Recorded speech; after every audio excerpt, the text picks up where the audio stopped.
Oi, eu entendi direito? Carros da Tesla são bons porque consomem eletricidade, mas o Bitcoin é ruim porque consome eletricidade? É isso? Ei, Elon! Você é um fanfarrão, xerife!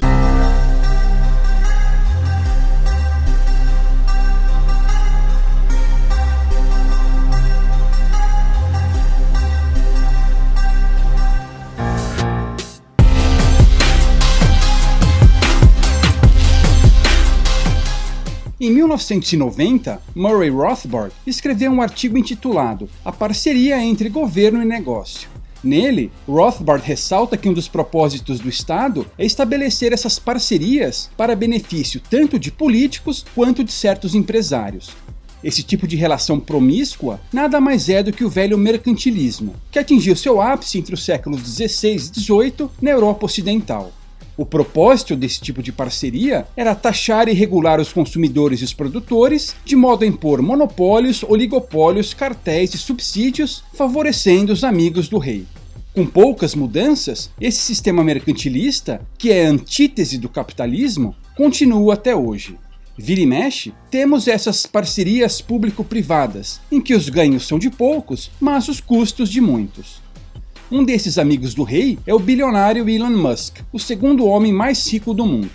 A princípio, ele parece ser o exemplo perfeito de um capitalista bem-sucedido, tendo construído um império que inclui a Tesla, SpaceX, Starlink, SolarCity e Neuralink. Os mais ingênuos acharão que esse império foi erguido segundo os princípios do livre mercado, procurando sobrepujar a concorrência, oferecendo aquilo que os consumidores queriam e sendo guiado pelo sistema de preços. Longe disso. Essa ideia de que Elon Musk prosperou sem a ajuda do governo é um mito. Na verdade, Musk enriqueceu graças ao favorecimento e interferência estatal, por meio de crédito subsidiado, benefícios fiscais e contratos exclusivos. Ele já recebeu mais de 5 bilhões de dólares em apoio governamental. Por exemplo, mais de 80% dos contratos da SpaceX vêm do tio Sam. Só para citar dois casos, em agosto de 2020, a companhia ganhou um contrato de 350 milhões de dólares com o Departamento de Defesa para colocar satélites militares em órbita. Em dezembro do mesmo ano, ela recebeu 900 milhões de dólares em subsídios federais para colocar satélites no espaço e levar a banda larga a regiões rurais dos Estados Unidos. Com a Tesla, as coisas não são diferentes. Todo o modelo de negócios da empresa está baseado em subsídios governamentais. Até 2020, a Tesla havia recebido cerca de 2,4 bilhões por meio de 109 contratos com o governo. Não por acaso, a fortuna de Elon Musk explodiu, especialmente a partir de 2020, com generosos pacotes de estímulo econômico. Agora, um outro mito que Musk vende é o de que suas empresas estão preocupadas com o meio ambiente. Veja, quando o foguete Falcon Heavy da SpaceX decola, seus 27 propulsores criam um impulso equivalente a 18 Boeing 747. Quando o foguete entra em órbita, ele já queimou 400 toneladas de querosene e emitiu mais gás carbônico em alguns poucos minutos do que um automóvel emitiria em mais de 2 séculos. Com o aumento dos lançamentos de foguetes, a expectativa é de que a emissão de gás carbônico pela empresa aumente 10 vezes nos próximos anos. Ainda a questão da poluição espacial. Partes dos foguetes e dos satélites, ao reentrarem na atmosfera e se incendiarem, deixam um rastro de material particulado que deve aumentar de 100 para 3.200 toneladas nos próximos anos. E a Tesla, então? Você já deve ter ouvido aquele papinho de que carros elétricos são melhores para o planeta porque não emitem gás carbônico e não contribuem para o aquecimento global. Mas será mesmo? Uma firma de investimento chamada Devonshire Research Group analisou os dados e concluiu que os benefícios ambientais dos carros elétricos da Tesla e, por extensão, das outras companhias, são bastante superestimados. Ainda que os impactos ambientais dos carros elétricos não sejam tão óbvios quanto a fumaça saindo do escapamento de um carro a combustão, eles existem e não podem ser descartados. A energia que move um carro elétrico depende da matriz local. Se a eletricidade produzida ali vem de usinas termoelétricas, que queimam carvão, então o impacto é o mesmo.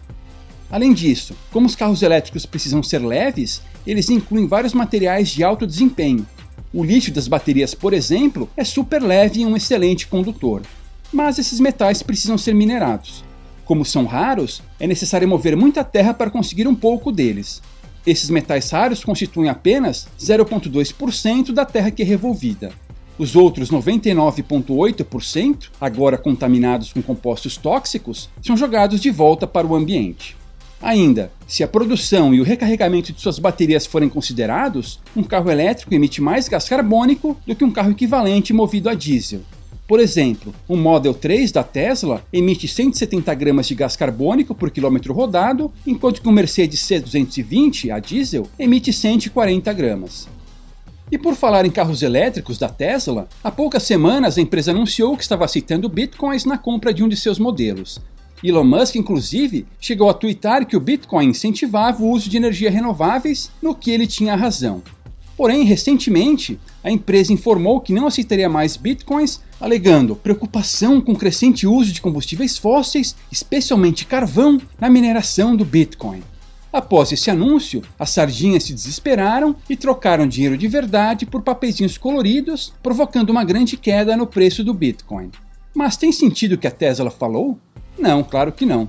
Como já mostramos em outro vídeo do canal, o Bitcoin é extremamente benéfico ao meio ambiente, ao contrário das moedas fiduciárias. Tendo já mostrado os benefícios do Bitcoin ao meio ambiente nesse vídeo, cabe discutir aqui um outro ponto. Afinal, por que Musk mudou de ideia assim de repente sobre o Bitcoin? Obviamente não podemos ler a mente dele, mas podemos fazer algumas suposições. Por um lado, como vimos, Musk é um amigo do rei. Sua fortuna depende de contratos com o governo. Sem ajuda estatal, dificilmente suas empresas sobreviveriam e, se sobrevivessem, seriam uma pálida sombra do que são hoje. Para se manter e prosperar, ele depende do repasse de parte daquilo que é roubado do cidadão comum via impostos e das barreiras de entrada criadas pelo Estado para lhe proteger da concorrência. Ele é um exemplo perfeito daquela aliança promíscua entre governo e empresários mercantilistas que Rothbard discute. Por outro lado, o Estado sabe a ameaça que o Bitcoin representa.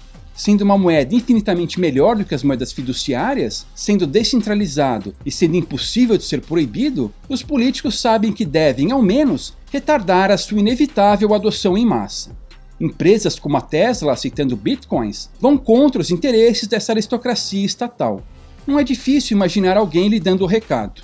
Sr. Musk, se quiser continuar recebendo bilhões de dólares em subsídios, é melhor que suas empresas parem com essa história de aceitar Bitcoin. Capiche? Ele, como bom capanga da máfia, deve ter entendido o recado. Usando a desculpa das mudanças climáticas globais, resolveu mudar o discurso. Nada de novo. Ele está acostumado a encenar virtudes. Enfim, a hipocrisia.